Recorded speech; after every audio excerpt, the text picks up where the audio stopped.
So let's just dive in. The first sheet is something that, so the idea of this is you print this out and you actually have it in your meeting when you're developing your next communication strategy. And it's as simple as that. So you print this out and you go, let's fill in all the blocks, because if you fill in all the blocks, you are then going to get something that you can use.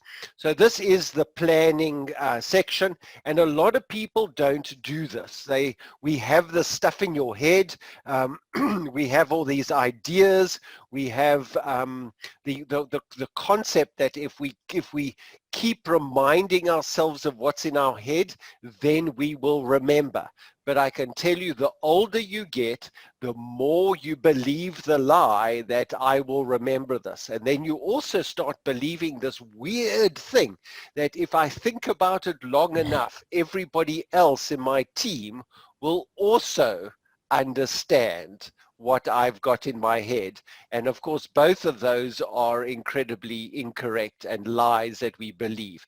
So what you want to do is you actually just want to spend 10-15 minutes writing this planning sheet out. The other use for this as well is that if you do annual campaigns or monthly campaigns or quarterly campaigns, then it's very helpful to go back to look at these things in historical wisdom, because they say, what's it, hindsight and all that, and going back and having a look there. And because you cannot remember what you did for your campaign for Father's Day in 2019, and what are you going to do for Father's Day this year, and what you're going to do for Father's Day next year, and what you're doing for your Christmas campaigns, and what you're doing for your New Year's and Halloween, or whatever holidays that you're looking at planning and using that in your planning. These are the types of things that you can go back and you can then choose, and unpack as you go through your planning again, because you can then learn from the wisdom and your mistakes and your victories from before. So simple kind of things: campaign name, call it what you want, but make sure it's descriptive. So if it is the first week of October annual campaign, then call it that and put it in there so it's easily identified. Don't use acronyms, because maybe you leave the organization and the person coming in after you has no idea what you're talking about. So be as descriptive as you can. Then your dates: to date and from date. And this is an interesting one. They always ring fence a campaign. If it's a single email, then it's a single email. Then put it out there and saying, this is that one date. But sometimes you run a campaign for a time period and you want to be able to call an end to the campaign, because at the bottom block there is your ROI, and we want to know what that return on investment is, and we'll get to that just now. So you've got those start date, end date. You want to know what your product is. Now you can cross that out and put project. You can cross that out and put your whatever the offering is. So what are you promoting? It could be an idea, it could be a fundraising campaign, but what is it that you are promoting in your campaign or communicating? And the next block, your customer, beneficiary, stakeholder, team members, whatever it is, you've got a number of options that you can do there. So tell me who your targets are for this campaign. And the more specific you are, the better the result. Do not please do this whole just, if we get everybody, then we might get somebody type thing. You are able to be wise. If you're using MailChimp, you can segment your mailing list. You've got all the different, do not send everything to everyone all the time, because that's how you get unsubscribes. So be very focused in your target that you send out. And if you're only sending out to women because it's Women's Day, then do not send out to the men. That's probably a poor example, but I think you understand what I'm trying to say. Then we've got this thing called outcomes, and this is a one that I see a lot of people not even considering. because we send it out and we've got to send out a monthly newsletter, and we got to do this, and next month is another one, and we've got to send out a notification for the AGM, and we just send it out, and we don't ever pause at this point and say, well, what do we want at the end? And the question you ask your team is that if this was an effective communication strategy, what would be the desirable outcome? And just by asking that question actually goes back and changes quite a lot of the activity that we might have been planning to do anyway. So what is your desired outcome? Then we've got a budget, and a budget will, remember budgets before COVID where we had money, and we could allocate a budget. And again, then knowing what that budget is, it could be a budget for emails, it could be a budget for upselling on Facebook, it could be ads, it could be printing, it could be communication, it could be big foam fingers, balloons, whatever it is there. Allocate that budget, and then you know what you are spending and what's been allocated to that. This is also very good to come back to a year from now when you're running your next annual one. You go, oh, remember last year we allocated that amount, and in your planning and budgeting process, you are able to then use that. And you can also go back afterwards to say, we budgeted 5,000 Rand, but we used this. And then you've got a budget with an actual, and that will also help then for your planning going forward. So it's very good to be able to have that as a reference. Then your ROI. Now traditionally return on investment is a financial figure.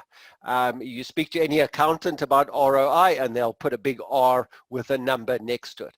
But what we're looking here is a return on investment with 3 different assets that you are investing with. And we invest for every advert, we invest money, yes, and there is a financial implication of that, whether it's our the resource that we buy or the materials or the platform or upselling.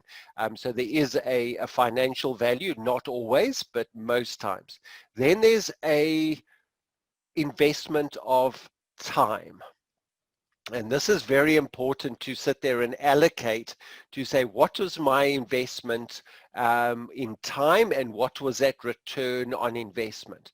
Now, I think we too easily allocating chunks of time. If we've got a graphics department or a marketing department or a fundraising department, we just tell them, go and do that.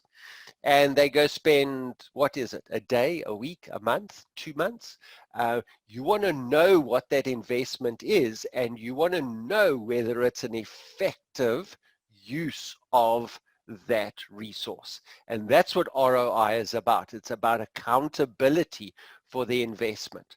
Now it's interesting, we're spending more and more, and I had a really interesting conversation with a lady in Amsterdam this morning, and she was talking about NPO mindset and the kind of trench that we get ourselves into, because all we know and all we do is we know NPO.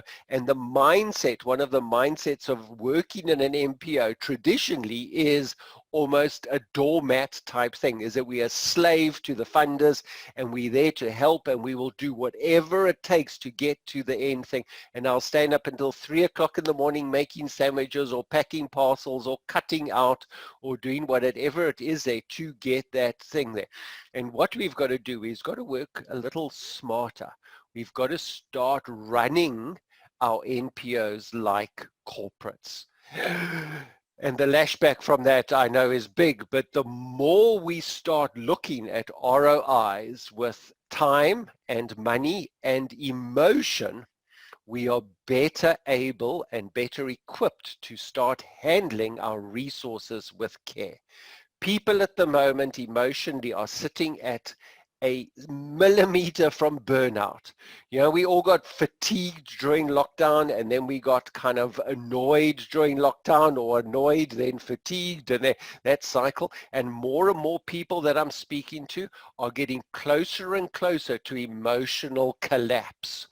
And it's very, very interesting. And if you kind of recognize that, you can put a kind of a Y in the the chat box and say, you know, yeah, I am a little emotionally drained at the moment, and I think this is a very good time for a holiday. So if I was running an organization, yeah, I do, then I would definitely prescribe weekends away, holidays. Oh, there's a long weekend coming up. When? Tomorrow. So give your staff Friday off and give them a 4-day weekend, because people need it. Everybody is sitting at a point where we are kind of not even annoyed or fatigued, and we've had good news, and yes, we had level 1, but we still seem to be all carrying this weight upon our shoulders of survival and the economic and worlds, you know, and all these things that just weighing us down. And I think a good weekend away, or just a weekend at home away from the computer, is what is called for. So very, very important to just shed that load there. And that's that return on investment, finding that balance that we all need and desire in our lives. So there we go. This is a sheet that you print out, and feel free to change it and add to it and let me know what works for you. I'm quite happy to work with you on this and help you out with this. Or I'm also keen to get feedback of what you think needs to be on there as well. So our next page is the strategy when it comes to platforms. So what is your communication strategy with platforms? And what I've done is I've created 3 lists here for you. And the way this works is you print this out, you grab your pen, and you then circle what you are using. Now for here, we're using Zoom, so we're going to say, okay, well, that's not what I want. I want the other line. There we go. We're going to be using Zoom, and we're going to be doing some videos, and we're going to have a live thing, and it's going to be a webinar, and we're then going to write a blog afterwards, so we want to connect that, and then we can go down. We're also going to use YouTube, and then we're going to put it onto Facebook. So there we go. And what we do there. Now all you've got to do is you've just got to connect the dots. So the video is going to go to YouTube. The webinar is going to record the video, and we're going to go live with the webinar, and then the blog is going to go there, and we're going to then put the video into the blog, and there we've got our kind of thing. So it just gives you a bit more options of what to do. And the interesting thing is, if you look at this column here, it's not an exhaustive list, but it might be a little more than what you know about at the moment. So we've got Zoom, we've got MS Teams, we've got Verbella. If you haven't played with Verbella, write that down, because it's quite a nice thing to go play. It's a virtual reality world that they've created. Another one that we were playing with now, and literally found it a couple of days ago, and I just want to give you the name here. It's called Go Brunch. And if you want a virtual meeting with a team just to chat around a table, then use gobrunch.com. Really simple, really easy. It's a fun little platform, and it puts you around a table, and you can buy donuts for each other, and you can have that sort of stuff, and it just adds a bit of fun to the boring Zoom screen with everybody stuff. You got 2 people can share screens at the same time, so it's really great for team discussions and chatting, and it's got a chat box and screen and recording, and there's a whole bunch, and it's free for 400 people. So really, really great. If you're limited by Zoom numbers, then Go Brunch is the new kid on the block that we found, and you can play around that. So you might have Adobe, Skype. Remember Skype? Okay, no, we don't want to remember Skype. We got YouTube. YouTube is very good for live streaming. If you haven't used YouTube live streaming, that's something that's great. Facebook also has a live streaming. In fact, you can stream from Zoom directly into both YouTube and Facebook for events. In case you didn't know that, you can actually zoom. So those are the types of arrows. We've got LinkedIn. LinkedIn is brilliant. NPOs don't seem to use LinkedIn. Interesting observation that we find in 99% of our conversation happening on Facebook, not on LinkedIn for the NPO sectors. And then we got this thing called Instagram. Yeah, I'm too old for Instagram, my daughter says, and so I've been banned. Then we've got HubSpot. HubSpot is really great. It's a bit technical, but there's some great posting's really good for campaigns where you want to post things over and again in advance posting and to be able to manage that. And MailChimp for managing your mails, and Quicket for managing your events. And there's some really interesting stuff. If you do not know Quicket, I've got a video that I can send you a link for. And we got Angie from Quicket. She's one of the trainers on Quicket, and she gave us a 40-minute masterclass in how to set up Quicket for events. So if you're a little bit fuzzy about that, then drop me an email and I can send you that link, and you can then get upskilled, because they don't have too many training videos online. So we got them to make a training video for us at a workshop a few weeks ago. So here we've got some stuff. These are your media, email, video, memes, webinars, live, newsletter, podcasts, blogs, advertorial, and articles. And this is the important one. Remember, we spoke about the outcome. So here, if you're an entrepreneur, those are your 4 sections of your sales funnel, which is inform, educate, sell, upsell, resell. Or if you're an NPO asking for money, it's inform, educate, inspire, and ask. And so you can play around. So we will get those for the fundraising, and we would do that. We could also then have a link that should say link and not LinkedIn. And then we've got support and give back, and then anything else that you've got there. So those are your various information that you have there. So it's very important to know where you're going. Very important to, you know, one of those 7 habits, always begin with the end in mind, and the end in mind is that last column, which is the outcome. Because if you just want to educate people, then you don't know what to put a fundraising thing in there. You don't want to mix messages. And I think a lot of people mess this up. They said, okay, let's just put everything in our newsletter, and we're going to have articles with us, and we're going to ask to support this, and then on the second page is another ask there, and then we got this, and then, oh, this is a read about our board member, and oh, look, staff highlight and stuff. And you need to formulate a strategy. What is the outcome of your newsletter? And you can change that each month, but have a focused theme with a desirable outcome. When you start mixing these outcomes, your readers get confused. And when a reader is confused, they do 2 things. They stop reading and they stop taking action. And so it's very important to have a single focus on where you're going and how that's going to work. All right, so this is a bit of a stuff. Often this, it'll look like this, and it's got a whole lot of lines and it's circles, and that's what we want. If your sheet looks like this at the end of your planning, then I am happy, because that's what it's all about. And it's about putting all the different things and it's connecting the boxes, and it's just asking the questions that we don't always ask, because we keep it in our head and then we wonder why our communication doesn't work. So it's very good just to have these out and mapped out as we go. All right, so the next sheet then, and now I'm just going to go back to my mouse. There we go. All right, so this one now is our playbook. This is when we start bringing our campaign together, and we start looking at the skills that we need along the top.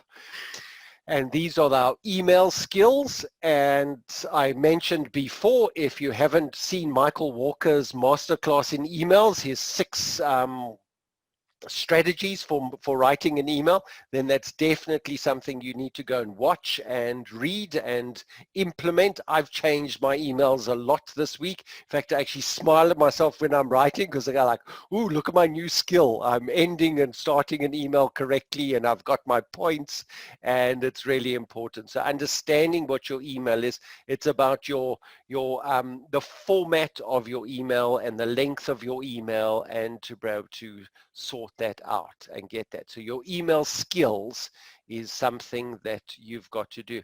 And I think there's an assumption that the boss writes better emails than the staff. And I think that's an assumption in the boss's mind only. And I want to challenge that for you. I want to push that back to you and say, all because you're in management, it doesn't make you a good email writer. And own it, and then find somebody else who can help you out with it. One of the things that Michael mentioned on Monday is write an email and then always get fresh eyes to look at it. And if you're the only one, put it away for a couple of hours and then go back and read it. And another thing that he said is when you reread, when you edit an email, read it from the bottom up, sentence by sentence, because then what you're doing is you're reading the sentences out of order and you're able to highlight some of the grammar issues. And I've done that this week and I'm going, oh my goodness, because you read it and you kind of know what's happening in your head, and you read it and you miss that you've left chunks out and your grammar is terrible and it's everything. So a couple of hints in there. Get some email skills and get a partnership. You write the email, I'll edit it, I'll bypass this, you look at this, and we can then play around. So have a tag team around your emails and see what you can do. With Screencraft, this is something that we spend many hours. In fact, just before this, I spent an hour with a client and we recorded a 2-minute video in an hour. And because that's how long it takes, because what we're doing is we're looking at a Screencraft. What is Screencraft? Well, it's a play on words from stagecraft for speakers, and whether you walk to the left of the stage and walk to the right, it's your hand gestures, it's the tone of your voice, it's your appearance, it's the background, and all the props that you have on stage. Online, we limited to this little screen that we have in front of us, and this little square that we coexist with other people in their squares. If you are recording a video or talking online, be sure that you have spent some time on your Screencraft. Learn how to manipulate this space to the best of your ability to get you to that desired outcome. And we're quite happy to help you out with that. In fact, myself and Joe, who's on the call with us, we run a mastermind specifically around some of these stuffs, and we run that for the Professional Speakers Association of Southern Africa, and we have a whole lot of fun teaching people on how to utilize this square, whether it's a green screen with a background, your stage presence, your tone, your voice, your equipment, lighting, all that stuff comes into play, and it gets quite complicated now if you want to raise that bar. But if you're running a professional organization, then your Screencraft better be professional and right up there with your email writing, as well as the next block, which is your design. And your design, I put this, it's a very umbrella kind of approach there. Design just covers everything. It's your logo, it's your color, it's your layout of your emails, it's your MailChimp template, it's your website, it's your Facebook design, it's the other tabs that you've added on your Facebook page. It's all that stuff. And if your website and your presence is not well designed and consistent across all the different platforms, then you've got some work to do on your communication strategy. I don't want to get this bipolar effect. I go look at your website and I go look at your Facebook page and I'm going, hang on, is this the same organization? And then I go to the CEO's page and I'm going, oh my goodness, Where did that come from? So be sure that you are consistently represented across all the different platforms. And it goes back to a design playbook, a brand book, whatever you want to call it, but make sure that you have your SOPs when it comes to design and use of your logo, and even to how you write an email. The next one is the body language, and it kind of ties into the screen craft, but I also see that even if you're not talking online, it's the body language of how you represent your organization. It's the raised eyebrows, it's the rolling eyes. You know, when you're on a call and your boss is speaking and he goes, oh, we always do this, and you can always watch the staff member in the background going, yeah, whatever. And you can see that. So if you are one of those negative people, turn your camera off. If you're one of those positive people, then make sure that you do that. One of the things that I've learned this year is the head bob. Okay, and I do this a lot when people are speaking. I'm a coach, so I sit online for hours every day listening. And if I'm just sitting there going, or if I'm looking and you can see me typing away at something else, then make sure that you've learned the body language of the head bob. And yeah, okay, like you would on a phone. You go, yes, okay, yeah, okay. You need to do that online as well. And it's a simple head bob, like, yeah, okay, and I've been practicing, and you see I'm pretty good at the head bob. I look like one of those little spring men in the back of your car, and just unpacking that. And it's all got to do with the body language, is that I'm engaged and I'm not sitting on my phone. You know, you can see me when I'm doing that. Actually be present, and your body language and your voice and your entire kind of emotions need to be present when you're speaking and engaging people with communication. So understand that. And again, if you need some more information about how to do the head bob, I'm sure someone's written a book somewhere around that. But it is a practice thing, because we kind of freeze and we just kind of look at each other like this, and then we do that. So it's very nice to have someone listening when they're head bobbing and engaging with you. And if you physically head bob, your ears kind of face forward and your eyes engage with that as well. Again, the verbiage, that's just a fancy word for wordsmithing, the use of your language. I like that word. It sounds like something you have in a salad, but it's all got to do with your wordsmithing. Make sure that your level of language is at the correct level. And I can share with you a really cool tool, quickly if I can find it. Because it was really interesting. There is a little function, the Hemingway app. Okay, if you want to know how well you write, and you've written an article, you've written an email, and you want some, somebody just to tell you where you're positioning this email or whatever you've written at, you go to Hemingway App, hemingwayapp.com, I think it is, and you just copy and paste it into there, and it'll come back and tell you what it thinks of your language, which I think is amazing. And the problem is that we try and impress people with our verbiage, and we don't get at the correct communication level. So it'll tell you where you are communicating in. So don't speak to someone and say, here's that book that you wanted, thank you very much. But if you put it in an email, you say, please find herewith the attached book as you desired, previously requested. We don't talk to people like that. We want to be able to say, hey, here's the book. And thank you, that's very much. And we don't sell people, oh, I'm going to go away and apply my mind to the presented issue. We just go, hey, let me think about that. And it's a different thing. And what that Hemingway app will do, it'll highlight where you are speaking to. Yes, if you're presenting an academic paper to a university, then by all means.